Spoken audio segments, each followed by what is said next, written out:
আমি একদা রাসূল সাল্লাল্লাহু আলাইহি সাল্লামকে রাতে পেলাম না, দেখি তিনি বিছানে নেই।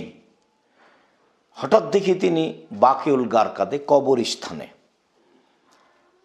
তিনি বললেন, আকুন্তি তাখাফিনা আইয়াহিফাল্লাহু আলাইকা রাসূলুহু, আয়েশা তুমি কি মনে করো যে আল্লাহ এবং তার রাসূল তোমার সাথে অন্যায় করবেন?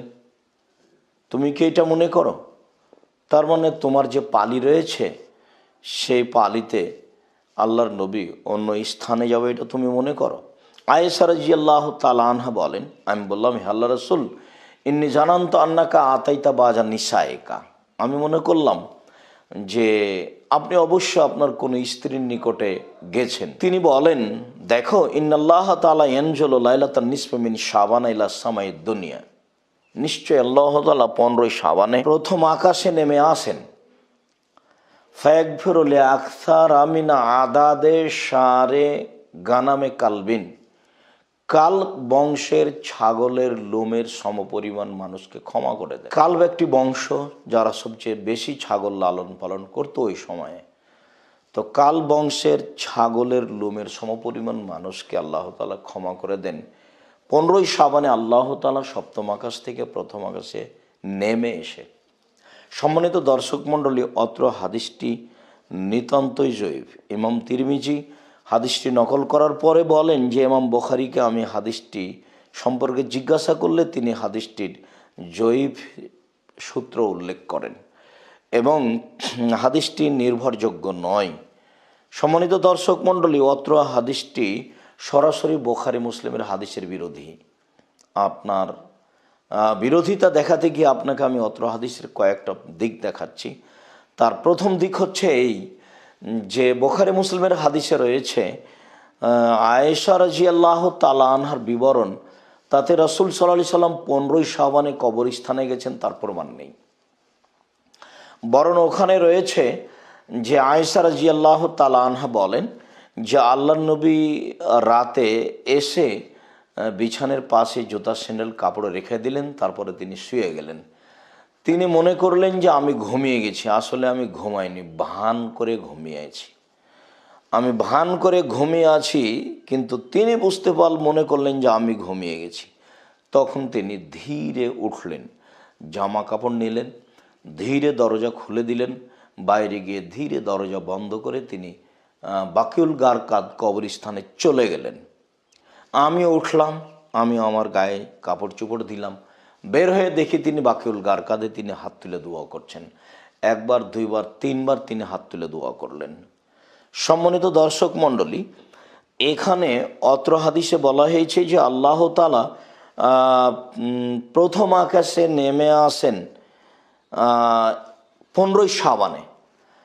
আর বুখারী মুসলিমের হাদিসে এসেছে যে রাসূল সাল্লাল্লাহু আলাইহি সাল্লাম বলেছেন, প্রতি রাতের শেষে 3 ভাগের 2 ভাগ পার হওয়ার পরে আল্লাহ তাআলা প্রথম আকাশে নেমে আসেন। অত্র হাদিসে 15 শাবানের কথা রয়েছে কবরস্থানে যাওয়া। অত্র হাদিসে 15 শাবানে আল্লাহ তাআলা সপ্তম আকাশ থেকে প্রথম আকাশে নেমে আসেন সে কথা বলা হয়েছে। অত্র হাদিসে কালব বংশের ছাগলের লোমের সমপরিমাণ মানুষকে ক্ষমা করে দেওয়া হয় এ কথা বলা হয়েছে। আর বুখারী মুসলিমের হাদিসে রাসূল সাল্লাল্লাহু আলাইহি সাল্লাম বললেন আয়েশা রাদিয়াল্লাহু তাআলা আনহাকে, যে আয়েশা, আমি কবরে যারা রয়েছে তাদের ক্ষমা চাওয়ার জন্য গেছিলাম, আমার ক্ষমা চাওয়ার কারণে তাদের কবর সব আলোকিত হয়ে গেল এবং কবরের শাস্তি মাফ করা হলো। সম্মানিত দর্শক মণ্ডলী, অত্র হাদিসের সাথে বুখারী মুসলিমের হাদিসের কয়েকটি অমিল। তার 1 নম্বর অমিল হচ্ছে আয়েশা রাদিয়াল্লাহু তাআলা আনহা এখানে তাকে বিছানে পেলেন না, অত্র জালজয়ীফ হাদিসে প্রমাণ হয়। আর বুখারী মুসলিমের হাদিসে প্রমাণ হয় যে আয়েশা রাদিয়াল্লাহু তাআলা ভান করে ঘুমিয়েছিলেন। তিনি ভান করে ঘুমানো অবস্থায় দেখলেন যে রাসূল সাল্লাল্লাহু আলাইহি ওয়াসাল্লাম ধীরে উঠলেন, বাকিউল গারকাদে চলে গেলেন।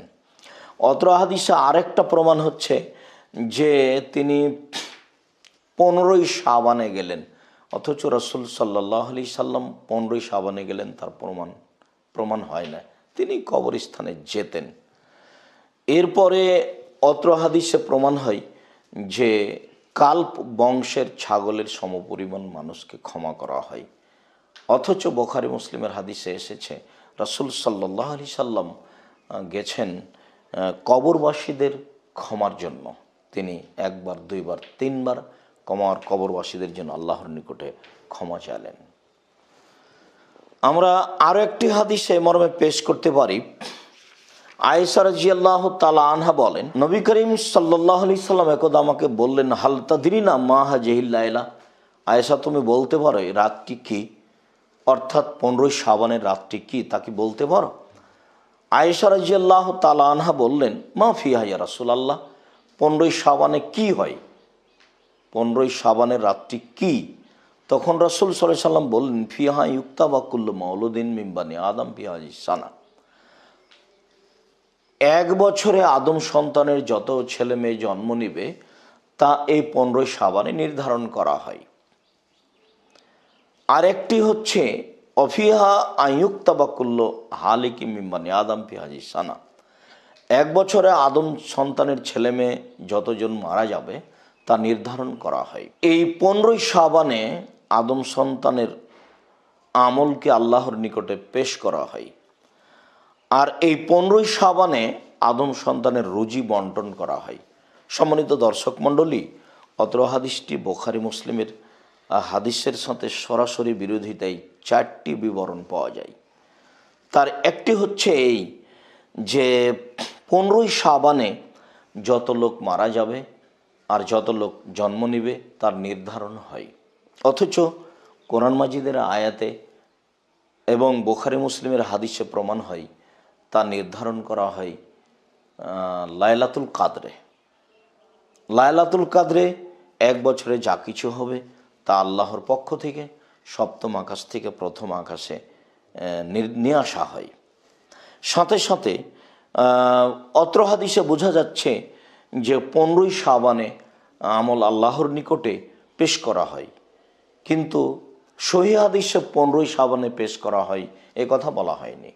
বরং শাবান মাসে আদম সন্তানের পাপ নেকি পেশ করা হয় বাৎসরিক, সে কথা বলা হয়েছে, যা আমরা প্রথম পর্বে বলেছি।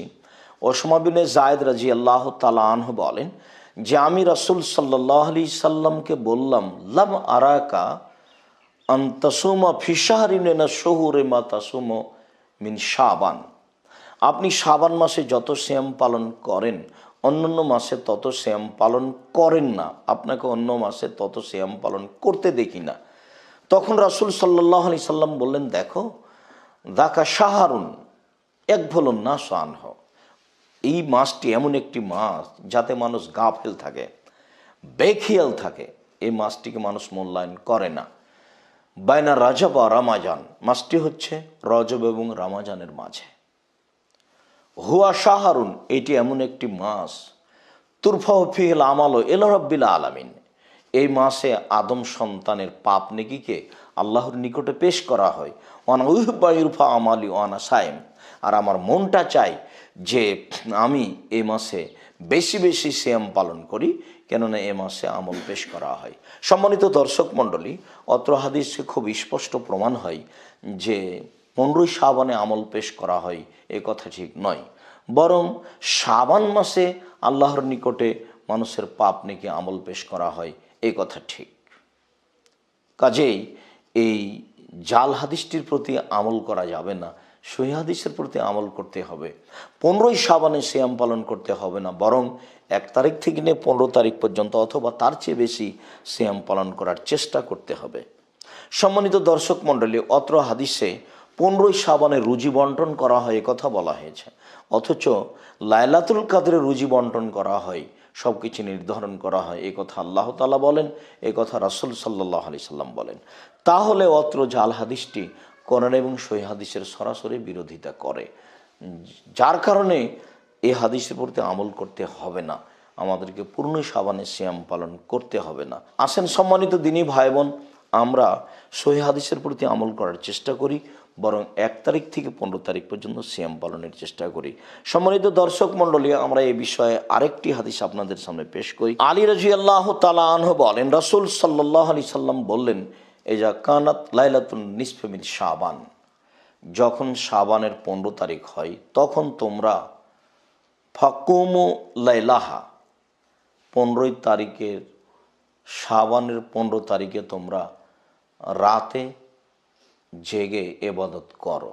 অসমু ইয়ামাহা, 15 শাবান তোমরা সিয়াম পালন করো। কেন? ইন্নাল্লাহ তাআলা ইয়ানজুলু লিগরুবি শামসি ইলা সামাইদ দুনিয়া, নিশ্চয় আল্লাহ তাআলা 15 শাবানে মাগরিবের পরে প্রথম আকাশে নেমে আসেন। ওয়াকুলু, প্রথম আকাশে নেমে এসে বলেন, মান মিন মুস্তাগফিরিন ফাগফির লাহু, এমন কে আছে যে ক্ষমা ভিক্ষে চাই, আমি তাকে ক্ষমা করে দেব। ওমান মুস্তারজিকুন ফাআরযুকাহু, কে আছে আমি রুজি চাই, আমি তাকে রুজি দেব। অমুবতালান ফাউফিয়াহু, কে বালা মুসিবত বিপদে পড়ে আছে, আমি তাকে নিরাপত্তা দিব। আরও অন্যান্য। সম্মানিত দর্শক মণ্ডলী, অত্র জাল হাদিসটি বুখারী মুসলিমের হাদিসের সরাসরি কয়েকটি বিষয়ে বিরোধিতা করে। তার একটি হলো এই যে রাসূল সাল্লাল্লাহু আলাইহি সাল্লাম অত্র হাদিসে বললেন যে তোমরা 15 শাবানে সিয়াম পালন করো এবং 15 শাবান রাতে জেগে ইবাদত করো। অথচ সহিহ হাদিসে রাসূল সাল্লাল্লাহু আলাইহি সাল্লাম নিজে 1 তারিখ থেকে নিয়ে 15, 20, 25, 26, 27 পর্যন্ত সিয়াম পালন করেছেন, একাধিক সহিহ। আর তিনি 15 শাবান নির্ধারণ করে ইবাদত করতে বলেননি, কোনো সহিহ হাদিসে এরকম প্রমাণ হয় না। এই জালজয়ীফ হাদিসে প্রমাণ হয়। আর অত্র হাদিসটিতে আরও একটি প্রমাণ হয় যে আল্লাহ তাআলা মাগরিবের পরে প্রথম আকাশে নেমে আসেন। অথচ বুখারী মুসলিমের হাদিস যে তিনি রাতের 3 ভাগের 2 ভাগ পার হওয়ার পরে প্রথম আকাশে নেমে আসেন। আবু হুরায়রা রাদিয়াল্লাহু তাআলা আনহু বলেন, রাসূল সাল্লাল্লাহু আলাইহি সাল্লাম বলেছেন, ইয়ানজুলু রাব্বুনা তাআলা ইলা সামাইদ দুনিয়া হিনা ইয়াবকা সুলুসুল লাইলিল আখিরা, রাতের 3 ভাগের 2 ভাগ পার হওয়ার পরে আল্লাহ তাআলা সপ্তম আকাশ থেকে প্রথম আকাশে নেমে আসেন। নেমে এসে বলেন, মাইস্তাগফিরিনি ফাগফির লাহু, কে আমার কাছে ক্ষমা চাই, আমি তাকে ক্ষমা করে দেব। মায়াসআলুনি ফাউতিয়াহু, কে আমার কাছে কিছু চায়, যে যা চায় আমি তাকে তা দিয়ে দেব। যে যা চায় আমি তাকে তা দিব। মায়াদুনি, কে আমাকে ডাকে, আমি ফাস্তাজিব লাহু, আমি তার ডাকে সাড়া দিব। সম্মানিত দর্শক মণ্ডলী, বুখারী মুসলিমের হাদিস সে যা প্রমাণ হয় তা হলো রাতের 3 ভাগের 2 ভাগ পার হওয়ার পরে। আর অত্র জাল হাদিসে প্রমাণ হয় যে আল্লাহ তাআলা নেমে আসেন মাগরিবের পরে। অতএব আপনাদের মনে রাখতে হবে যে 15 শাবান সম্পর্কে প্রায় 200 জালজয়ীফ হাদিস রয়েছে। তার 3টি হাদিস আপনাদের সামনে পেশ করলাম যা আমলযোগ্য নয়। আসেন আমরা আপনাদেরকে অনুরোধ জানাচ্ছি, আপনারা সহিহ হাদিসের প্রতি আমল করো। তো শাবানের 1 তারিখ থেকে নিয়ে 15, 20, 25 যার যতদূর সম্ভব সিয়াম পালন করার চেষ্টা করি। বিশেষভাবে রাসূল সাল্লাল্লাহু আলাইহি সাল্লাম যে কারণ উল্লেখ করেছেন সেই কারণটির আরও বেশি গুরুত্বপূর্ণ দেওয়ার জন্য আমরা শাবান মাসে বেশি সিয়াম পালন করি। আর তা হচ্ছে বাৎসরিক রিপোর্ট শাবান মাসে পেশ করা হয়। তবে কোন দিন এ কথা রাসূল সাল্লাল্লাহু আলাইহি সাল্লামের জানা ছিল না। কিভাবে ভারত, বাংলাদেশ, পাকিস্তানের আলেম ওলামা জেনে নিলেন? তারা 15 শাবান উল্লেখ করে কলকারখানা, অফিস আদালত, কোর্ট কাছারি, শিক্ষা প্রতিষ্ঠান সব কিছু বন্ধ করে রাতে গোসল করে আতর গোলাপ মেখে ইবাদত করেন এবং দিনে সিয়াম পালন করার জন্য আদেশ করেন, যা সরাসরি সহিহ হাদিস বিরোধী।